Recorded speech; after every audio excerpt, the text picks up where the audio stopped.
నమస్తే సార్. నమస్కారం అమ్మా. సార్ నిద్ర ఆ. మీతో మాట్లాడుతుంటే కూడా నాకు నిద్ర వస్తూ ఉంటుంది అప్పుడప్పుడు. అంటే పొద్దున్న జనరల్గా ఎవరైనా కానీ పొద్దున్నే లేవడం, అవునండి. ఆఫీస్కి రావడం, వర్క్ చేసుకోవడం, మళ్ళీ అవునండి. నైట్ ఇంటికి వెళ్ళడం, అవునండి. పిల్లలకి భర్తకి వండి పెట్టడం, ఎప్పుడుకో ఏదో ఒక ఫేవరెట్ సీరియల్స్ ఉంటే చూసేసి 10 గంటలకు పడుకోవడం, ఇలా అవునండి. జరుగుతూ ఉంటుంది. అవునండి. కొంతమంది ఏంటంటే మధ్యలో ఏమైనా ఒక గ్యాప్ దొరికింది అంటే ఒక చిన్న కునుకు వేస్తూ ఉంటారు. అవును.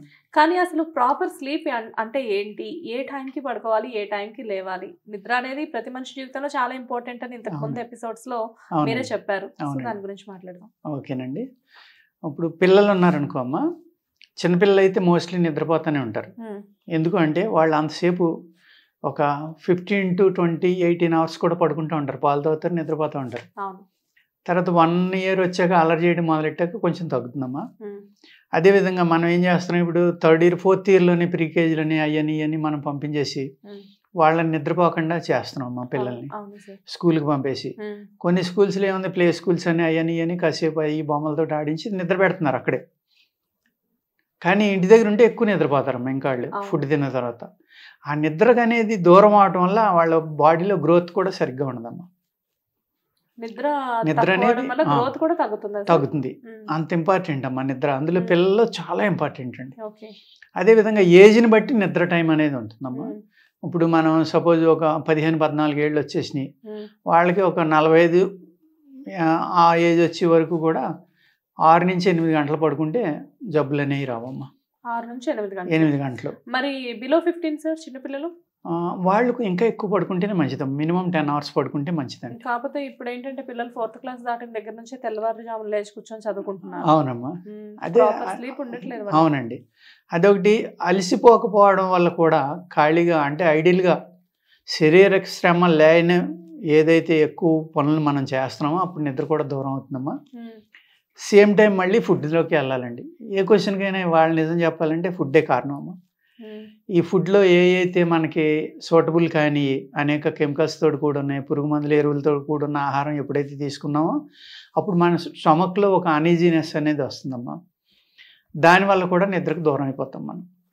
ఈ స్టమక్లో వచ్చిన ఏదైతే అతి వేడి కానీ ఆపానవాయువు కింద తయారయ్యి అది బయటికి రానప్పుడు అలాగే ఎక్కువ అలా నిల్వ ఉండిపోవడం వల్ల మన బాడీ అబ్జర్వ్ చేసుకుని అదే చెడు వాయువులు బ్రెయిన్కి కూడా వెళ్తాయమ్మా. అప్పుడు ఇరిటేషన్ పెరిగిపోతుంది, బ్రెయిన్లో హీట్ పెరిగిపోతుంది, ఆటోమేటిక్గా కళ్ళు మంటలో లేకపోతే పొట్టమంట, ఒళ్ళు మంటలో నిద్ర రాదండి. ఓకే.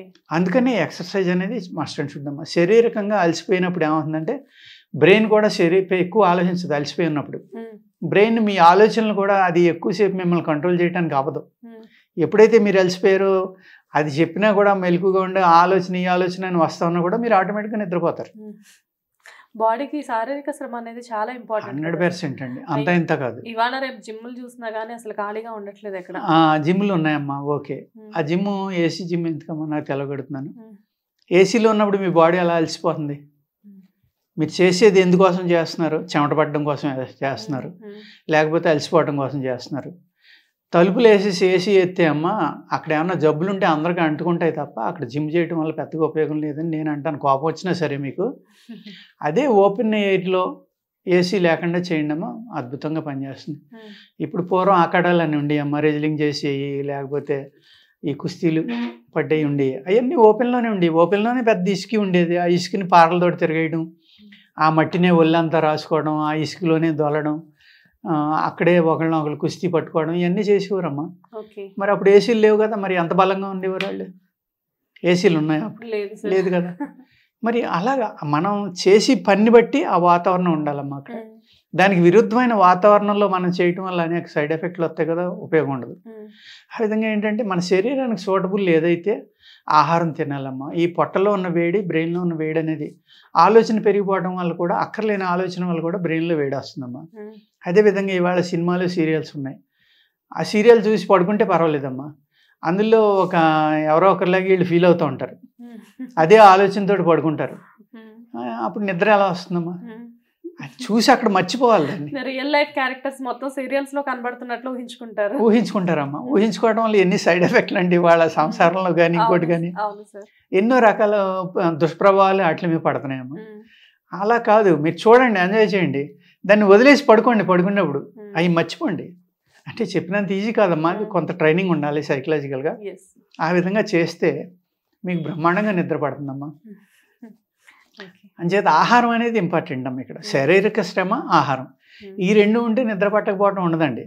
ఎప్పుడైతే నేను చెప్పినట్టుగా జంక్ ఫుడ్స్ అవి తింటాం, అతిగా ఆలోచించడం, బాడీలో హీట్ పెరిగిపోయిందో కాన్స్టిపేషన్ వస్తుంది. ఎప్పుడైతే మీకు మోషన్ ఫ్రీ కావాలేదో ఆ హీట్ ఇంకా పెరిగిపోయి కళ్ళు మండిపోయి ఇంక బ్రెయిన్కి వెళ్ళి ఇదంతా ఒక సైకిల్ కదా, సైకిల్ అమ్మ ఇదంతా. లేవగానే వెళ్ళడం, మళ్ళీ ఈవినింగ్ వెళ్ళడం అమ్మ. 2 times కనుక మోషన్ అయితే ఆ మనిషి 100% ఆరోగ్యంగా ఉన్నట్లు లెక్కమ్మ. 3 times అయితే ఇంకా మంచిది. మన వాళ్ళు అనుకుంటారు 3rd time వెళ్తే నాకు ఏదో జబ్బు వచ్చింది అనుకుంటారు. అది కరెక్ట్ కాదమ్మా. అది సార్ ఇప్పుడు ఇందాక మీకు ఒక చిన్న డౌట్, 45 years వరకు ఏజ్ టైం చెప్పారు మీరు.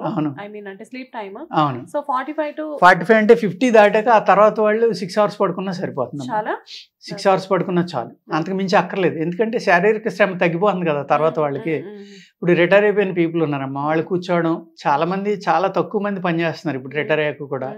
ఆ పని చేయని వాళ్ళు ఏంటంటే శారీరక శ్రమ లేదు, ఏమీ లేదు, లేనప్పుడు 6 గంటలు పడుకున్నా వాళ్ళకి బాడీకి సరిపోతుందమ్మా.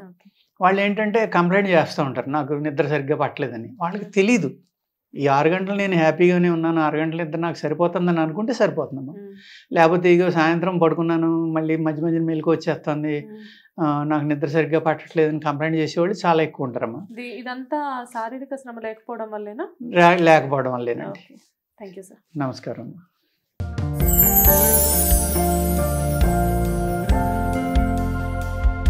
లవ్, ఈ అందమైన 4 అక్షరాల బారిన పడని మనిషి ఉండరు, మనసు ఉండదు. ఈ లవ్ కొంతమంది జీవితానికి సరిపడా మధురమైన అనుభూతులను అందిస్తే, మరికొంతమందికి జీవితాంతం వెంటాడే చేదు జ్ఞాపకాలను మిగిల్చుతోంది. లైలా మజ్ను, పార్వతీ దేవదాస్, ఈ 2 కథల్లో మజ్ను లైలా ప్రేమ కోసం ఎంత పరితపించాడో విన్నాం. దేవదాస్ పార్వతి ప్రేమ కోసం ఎంత పిచ్చోడయ్యాడో చూసాం. కానీ లైలా మజ్ను ప్రేమ కోసం ఎంత ఆరాటపడిందో మనం ఆలోచించలేదు. దేవదాసు దూరమయ్యాక పార్వతి పరిస్థితి ఏంటో మనం అర్థం చేసుకోలేదు. ప్రేమ నుండి పెళ్లి వరకు వెళ్ళలేకపోయినా ఎంతో మంది అమ్మాయిల బ్రేకప్ స్టోరీస్తో మీ లవ్ టుడే.